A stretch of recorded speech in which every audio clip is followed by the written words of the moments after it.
Bonjour, on révise un exercice de chaleur.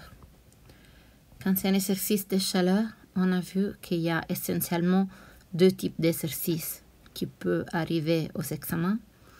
Les exercices de type mélange, où différents corps à différentes températures arrivent à une température d'équilibre, ou un exercice style transformation d'énergie, où on observe l'énergie passer d'une forme à l'autre avec un certain rendement. Je vous laisse lire l'exercice. Et c'est à vous de me dire quel type d'exercice c'est ici. Vous pouvez arrêter la vidéo, lire et répondre.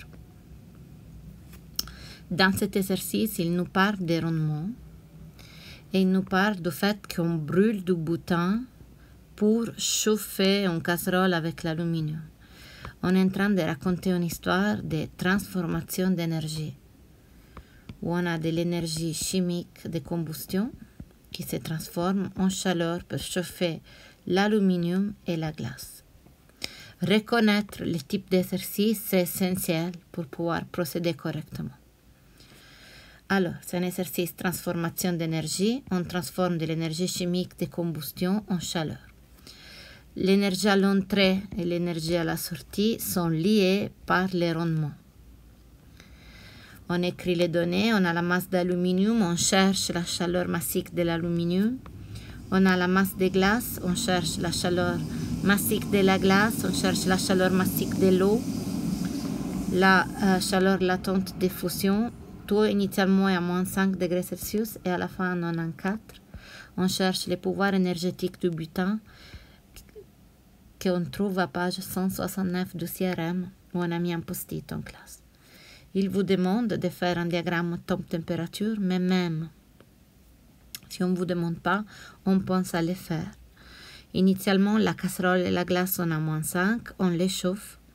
En fait, la glace se transforme en eau et ensuite elle se réchauffe jusqu'à 94. C'est important de bien réfléchir à ce qui se passe sur l'axe Y sur les températures. Et en plus, on a l'aluminium ici en pointillé qui passe de moins 5 à 94.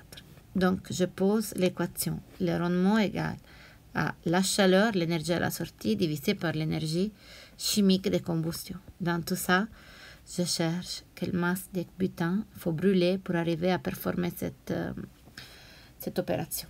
Donc, je transforme la formule. La masse du butane égale à Q1 plus Q2 plus Q3 plus Q4 divisé par état H, pouvoir calorifique énergétique du butane. Q1, c'est la chaleur, en fait, ici, donc c'est la masse de la glace fois C de la glace fois delta θ qui vaut 5. Q2, c'est passe sur les paliers, donc c'est la masse de glace fois la chaleur latente de fusion. Q3, c'est passe ici, donc on a la masse de glace fois la chaleur massique de l'eau fois 94. Et après pour Q4, MC delta θ pour l'alu.